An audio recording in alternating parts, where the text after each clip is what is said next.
Hallo und willkommen zu Coffee Break German. Welcome back to the Coffee Break German Show. Ich bin Marc.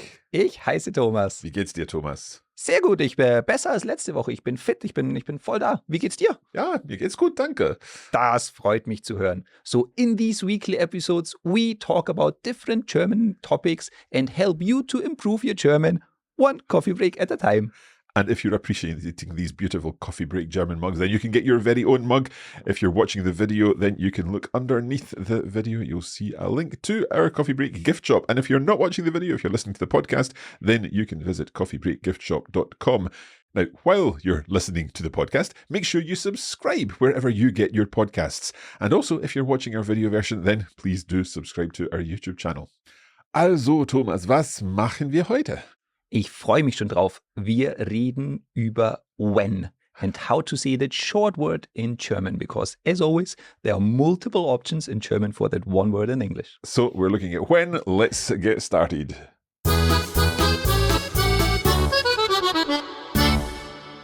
So, you said there are multiple ways to translate when in German. So yeah, depending on the context in German, you can use wann. Wann? Mhm. You can use wenn. With a Yep. W-E-N-N. And you can also use als. So today we're looking at when to use what. When to use what, right? I think when we think of when and when we see a word like then, it's like, oh, that's quite handy. Yeah. But it's not always that, especially when we're asking a question. Exactly. And that's the first one we're starting with today is wann. So wann is a question word and we use it to ask questions. So for example, we can say, wann filmen wir die nächste Episode? When are we filming the next episode of our show? Genau. Or also if you would ask about something in the past, we can say, seit wann lebst du in Schottland? So since when do you live in Scotland? How long have you been living in Scotland for? That kind of idea. Genau, perfect. And you might even see it after a comma in a sentence, so kind of an indirect question if you say, ich weiß noch nicht, wann ich morgen Zeit habe. So, ich weiß noch nicht, Komma, wann ich morgen Zeit habe.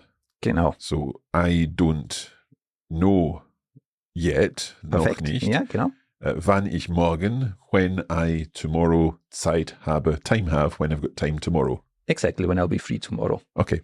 Can we just go through these three sentences just to help our listeners and our viewers really bring them into their heads? Let's do them one at a time if you say them, and then we'll give some time for our listeners to repeat them, and that will give us some good chance to really consolidate this learning. Sehr gute Idee. So, our first one was, wann filmen wir die nächste Episode? Wann filmen wir die nächste Episode? Genau, perfekt. And the next one? Second question was, seit wann lebst du in Schottland? Seit wann lebst du in Schottland? And then our last one, ich weiß noch nicht, wann ich morgen Zeit habe.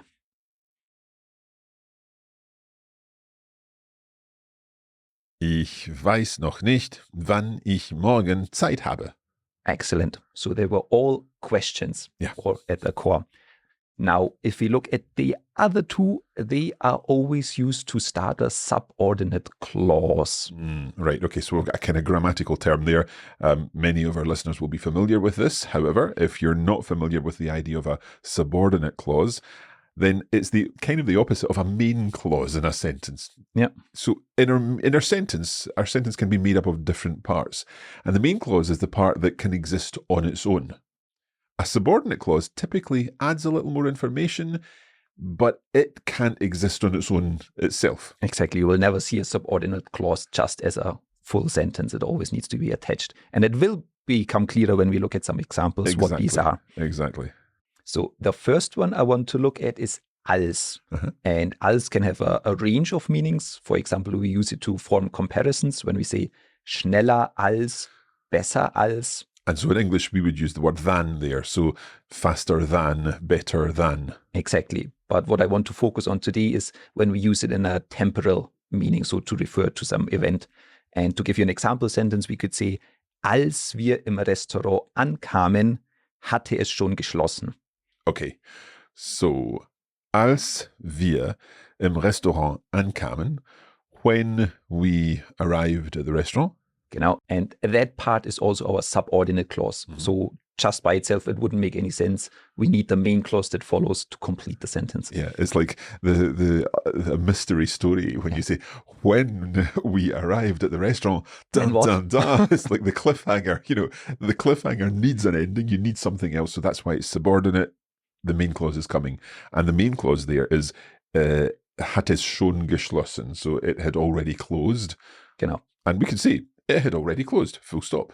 No need for any more information. We would assume that we'd already mentioned the restaurant in some way. The restaurant is great. It had already closed. End of the story. Yeah. No cliffhanger. No cliffhanger. But when we got to the restaurant, when we arrived at the restaurant, that exists, but it needs something else. That's our subordinate clause there, and it's starting with als. Exactly. And also because this sentence is in the past tense, we use als when we refer to things in the past. Right. So als, think of about your when for past events. Okay. When we're telling a story, we're going to hear als a lot. Genau. To give you another example, we could also say, als mein Bruder in Dresden lebte, haben wir ihn oft besucht. So, als mein Bruder in Dresden lebte, when my brother used to live in Dresden, haben wir ihn oft besucht. We visited him often. Genau, perfect. Quick question. We've been looking here at two examples where we've got a subordinate clause and then a comma and then the main clause. Am I right in thinking that we could swap these round? So we could say, and if we did swap these round, there would be the change in verb and subject. Yes, so, for our main clause, yeah. Wir haben mein Bruder oft besucht, als in Dresden lebte. Genau, yeah, perfect. Okay, and the other example would be? Das Restaurant hatte schon geschlossen, als wir dort ankamen, when we arrived there. So things would change slightly, just as they would in English, but we can do that sort of balance thing. There are two sides of this. One comes before the other. Exactly, you're free to where you place your subordinate clause. So that's als for talking about when in the past. Exactly, so really important, remember just als only for past things, because it's super easy to mix that up. So this brings us to our third and last word, wenn. Right, so wenn also means when. Yes, it does. And it's only used again for subordinate clauses. Right, so these kind of incomplete sentence parts. We can use it for things in the past as well, but only in a very niche context. So only when we refer to things in the past that happen on a regular basis, for example, every year. Give us an example then. We could say, wenn der Sommer anfing, fuhren wir nach Italien. So let's think about this. Wenn der Sommer anfing, when summer began, the idea each year. Like summer holidays, that's so the when idea. the summer holidays started, fuhren wir nach Italien, we went to Italy. Exactly, and that really implies that every year at the start of summer we went there. Quite often you also add the word immer.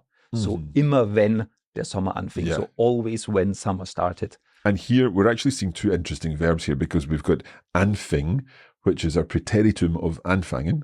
And then we're also seeing fuhren, which is the preteritum of fahren. Yeah. Now, if you're not familiar with the preteritum and this imperfect tense idea of verbs, this is something that we cover in season 2 of our podcast. Yep. The main Coffee Break German podcast, not the show, but we have got lots of other content to help you with these types of verbs. So, immer wenn, always when. Yeah. And then followed up by the past. But I said it's quite niche, so it's not the main usage of when. Normally it's used to refer something in the present tense. Okay. And again, we have to make a bit of a distinguish here, or need to distinguish between two different meanings. One is the temporal. For example, when you say, wenn meine Familie zu Besuch kommt, kochen wir zusammen. So when my family comes to visit, we cook together. And I've got a question here. Does that mean they're coming like tonight? When my family come tonight, we're cooking together? Or does it mean every time they come? So it can have both meanings. So in that sentence here, it kind of is implied that like every time they come, when they come around, we cook together. Right. Again, you can emphasize this by like, immer wenn meine Familie zu Besuch kommen wir. However, you could also add this information. Wenn meine Familie heute Abend kommt, dann kochen wir zusammen. Yeah, so you kind of need the dann in there Yeah. when they're coming tonight. So we're going to eat together. We're cooking together, not eating together. True. I'm sure we're eating as well. Okay. So when is most often used in this context of the present tense. Okay. So when something is happening regularly, or when they are coming tonight, but it's certain that they're coming. Yeah. And then that is going to happen. Okay, I've got another question about wenn, because I think when we're translating German into English, we see wenn, and very often we kind of immediately associate that word meaning when, because it looks like it in English. However, I think there's another meaning of wenn. Is that correct? Yes, and I mentioned it just a little bit earlier. It also has the meaning of if. Yeah. And there's a synonym in German, which is falls, and they're basically interchangeable, but they both are translated with if. So it's less certain. We don't know if it's going to happen. Yep. You can say, falls meine Familie kommt, dann kochen wir. But we don't know if they're coming. Right. They've not confirmed yet. So, to be clear, if we say, wenn meine Familie zu Besuch kommt, or heute Abend kommt, dann kochen wir zusammen, we could be saying, when my family come this evening, we're cooking together. But we could also be saying, if my family come this evening, we will cook together. Yeah. But if we say false, then there's definitely doubt. Exactly. There's definitely doubt. If. So it's this conditional, like if they are coming, then we'll cook together. So if it's easier, just remember falls if. Yep. If you want to put something in German, and if it's relatively certain, happens on a regular basis, use wenn. I think we need to summarize things here, okay? Good idea. Let's begin, first of all, with wann, because that's our question word, isn't it? Yes, and it was straightforward. We ask it for a question when something is happening. Yeah, so when are you coming? Genau, wann kommst du? We also had wenn and als. And then they both only are used in subordinate clauses. Genau, perfect, yeah. So starting with als. Als is used for when in the past, but kind of when you're telling a story, like when I was younger. Yes, or I generally, if anything that you say when something happened, you can even say als ich jünger war, when I was younger, oder als das Mikrofon kaputt ging, or when the microphone broke. Yeah. So just associate als with past events. Past events. Okay, and then we also had wenn, which could be used with past events, but in a specific circumstance. Only if it's on a regular basis, happening every year, every week, every month. Yeah. So every time we started recording a podcast, we got the first sentence wrong, and then we had to start again. Zum Beispiel. Okay, but then we can also use wenn when we're referring to something that might happen in the future. Yeah.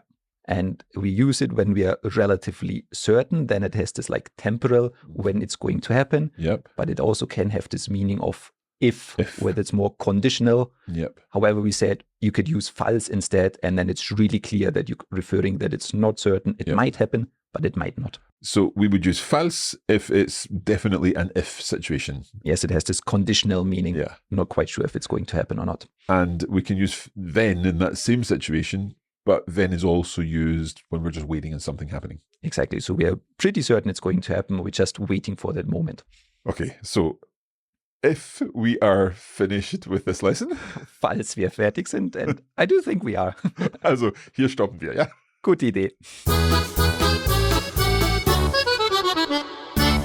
We hope that you have enjoyed this lesson and learning about als and wann and wenn and even falls thrown in there for good measure.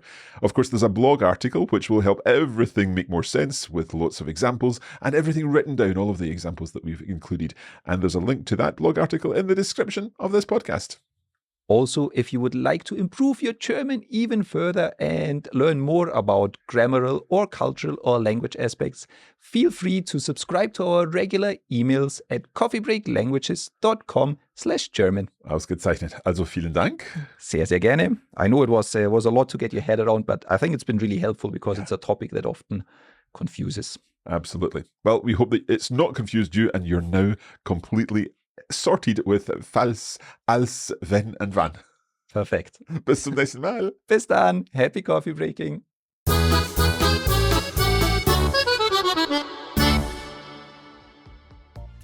You have been listening to a Coffee Break Languages production for the Radiolingua Network. Copyright 2024 Radiolingua Limited. Recording copyright 2024 Radiolingua Limited. All rights reserved.